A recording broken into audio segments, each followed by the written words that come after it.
you're going to have to take my word that my toddler is the smartest toddler in the world. And I know this because just the other day she asked me the seminal question that occupied the entire life of French philosopher René Descartes. Why?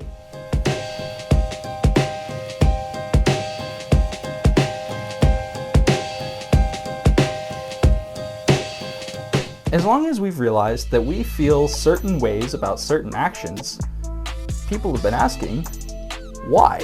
All through history, philosophers have been tasked with answering the question, what is morality? Why do we have it? Why do we feel the way we do? Now, philosophers tend to fall into one of three major camps when trying to tackle the issue of why do we feel this? What is morality? The first one is that what we feel about morality, this code of ethics, is written into our DNA. It's instinct, it's impulses that we feel to do the right thing. The second way takes one step beyond the individual and says that people realize that they live better together when they all follow the same basic sets of rules.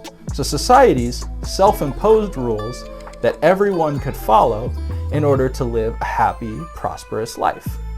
The third camp takes a step beyond that and says that there's a force that is placing humanity into this, that's guiding us to certain actions, but not forcing us. So let's take a look at these. The first camp says that evolutionarily, we realized that we survive better by following certain codes of ethics, that through time, certain instincts were written into our DNA in order to compel us to survive. That people that followed this code were able to pass along their genes, and people that did not follow that code were less able to pass along their genes. It's undeniable that when we're faced with a challenging situation, we feel the impulse for bravery. Or when our family's at stake, we feel the impulse to protect them. Or when we see someone in need, we feel the impulse to give to them. So is that the end of the story? We feel it, therefore it is? You know, if we're faced down by a lion, we feel that fight or flight. We feel that it could be the right thing to stand up, but actually in this situation it's probably the right thing to run away. Unless we're protecting our family, in which case the proper instinct would be to protect them and stand up to the lion and sacrifice ourselves. Or let's take the example where the money is fallen. We feel the instinct to give it back to them, but we also feel the instinct to pocket the money. So we feel all of these different instincts when we're placed in certain situations. So what is morality but the ability to decide between instincts? Now picture it kind of like this. Imagine a keyboard. Your instincts are like certain keys on that keyboard. One note on that keyboard certainly cannot be called right or wrong. It just is there. Morality is beyond but tied to instinct in the same way that music is beyond but tied to the keys. The next thing we have to consider is that beyond the individual, society has placed restrictions on humanity.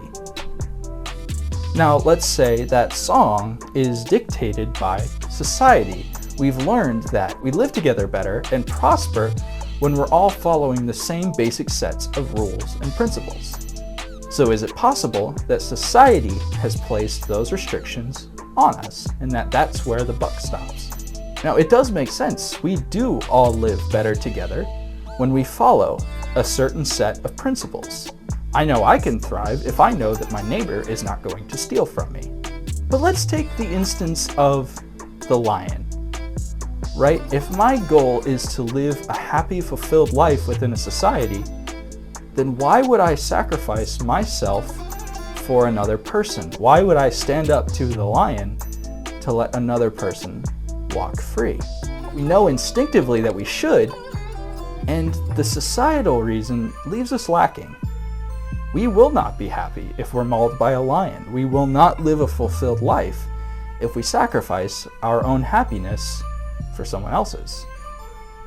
So we know that it's right, but it doesn't quite work. There's something beyond just a happy, fulfilled life in a society that's placing rules on us. So what does that leave us with? We have to take one step beyond society and say that humanity is placed under this law from some other force. It doesn't have to be a god, it doesn't even have to be personal, but something about the universe that we find ourselves in cares what actions we take. It cares that we make the right and the wrong decisions. So it's beyond just my personal instincts. My instincts are part of it, but there's something beyond that. And it's beyond just society. Society certainly can put pressures and laws in place to make us happier, but it's still beyond that, because in the end, self-sacrifice is never going to be something that's going to make us happier. So for now, we're going to have to settle with the idea that something beyond humanity cares what we do. I hope you enjoyed this installment of What is Mere Christianity by C.S. Lewis. If you'd like to learn more about St. James or the Faith We Confess ministries, head over to thefaithweconfess.com and you can learn more about us there. If you'd like to learn more about St. James, you can head over to stjames-leesburg.org and just discover a little bit more about who we are. If you're interested in tuning in live to our services, we live stream every service on Sunday morning at 10:15 a.m. You can watch that on our Facebook page or on our YouTube channel. For more of the Faith We Confess content, feel free to head over to our YouTube channel and you can hit the subscribe button while you're there. And please feel free to reach out to us if you have any thoughts or comments on things that we can do or things that we have done. We appreciate you so much, and we'll see you in the next one.